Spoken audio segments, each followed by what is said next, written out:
Hello, and welcome to Pharmacist Answers. I'm Cynthia, and I will be your host.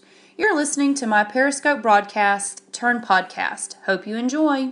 I watched an interesting Periscope yesterday, and then had a off Periscope conversation with someone that I know, mostly through online, but I think she's awesome. Her name is Rachel Mayo. You can follow her at Rachel C. Mayo, M-A-Y-O. She did a Periscope yesterday regarding some of the frustrations that she has about diabetes education. And she has a great story about her own struggle and acceptance of being diagnosed with diabetes at 18 years old when she was in college. So legally an adult, but still a whole lot of things going on that she just really wasn't prepared to deal with on her own, and had to put the effort out there to find support for herself.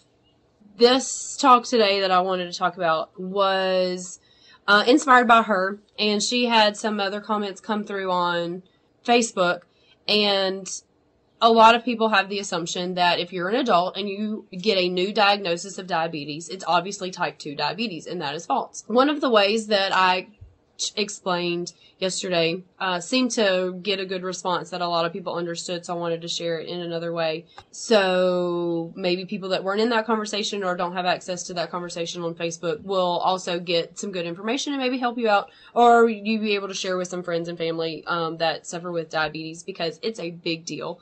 Lots of people have it. America, even with type 2 diabetes becoming something that even pediatrics are suffering with, it's a big deal, and it's a snowball that if people aren't educated, it's not going to stop on its own. So there are two types of diabetes, type 1 and type 2.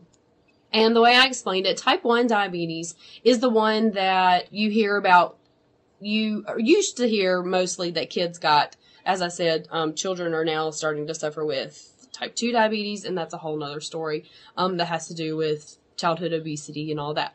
So type 1 diabetes is where your system, your pancreas that creates your insulin, which is that magic key that allows your body to use the sugars that you eat in whatever form, it starts to go kaput. It kicks out.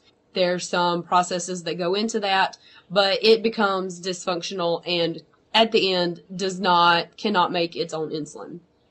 I like to call it the insulin factory. While your cells, all the cells of your body, and your brain, your eyes, your skin, all of your organs everywhere, rely on sugar in certain forms to be able to create energy and do their function. And the insulin is that magic key that goes in the keyhole and unlocks the door so that sugar can go into all those cells. In type 1, the insulin factory breaks down, shuts down, can't make insulin anymore, ever. In type 2 is when the keyholes in the doors get jammed up, gucked up, messed up somehow, and that key of insulin is not fitting in there 100% to make that perfect fit to open those doors to let that sugar in. So type 1 is your broken down factory, can't make insulin anymore, and the only way to get insulin in your body for your cells to be able to use the sugar is to import it. America, you think about the economy, there are certain things that we import from overseas and other countries, whether it's because we don't produce them in the U.S., we can't grow them in the U.S., or it's cheaper to do it in another country and bring them here.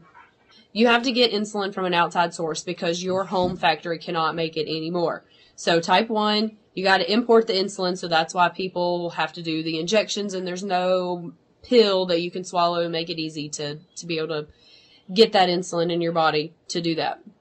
And a lot of diabetics, if they are 100% dependent on insulin, then they will have a pump, which is essentially an outside pancreas. It's a little reservoir. They put the insulin in, hooks it up, and it has a small injector that goes right under the skin that gives them a constant flow of insulin, and it can sense a lot of things and has a brain and does a lot of things to operate as much like your natural pancreas would.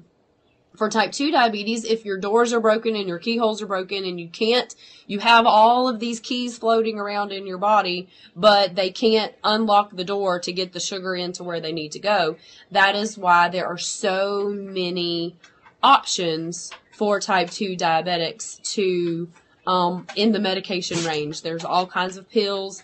There are certain type of injectors that they can use, but it's nothing like having to inject insulin.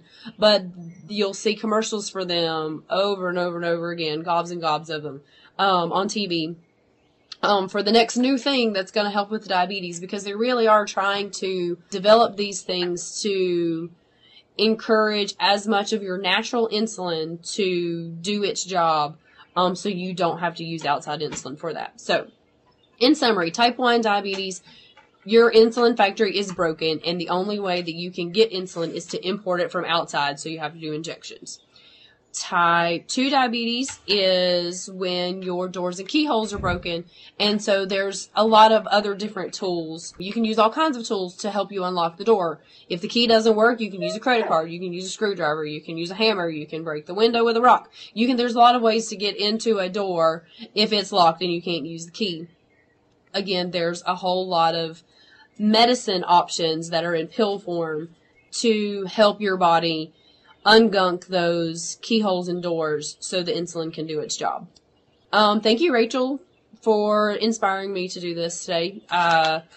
Love hearing what you have to say, and I don't know if Rachel's going to watch this or not, but maybe I'll tell her to. But you can follow Rachel at Rachel C. Mayo. She does a lot of things. One of her hashtags that she uses is hashtag T1D, which is type 1 diabetes. And also a special plug for Rachel. She has an Etsy store called Rachel B Designs, and she is a awesome doodler. She does quotes and signs and all kinds of things, and is very artistic. And so check her out. Y'all have a good day. We'll see you later. Bye. Thanks for listening. Be sure to subscribe to the show on iTunes so you don't miss an episode.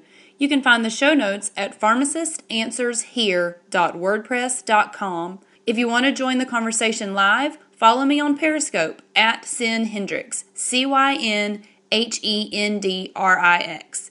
You can also share your questions and comments with me on Twitter at Cyn Hendrix, or email the podcast at pharmacistanswershere@gmail.com.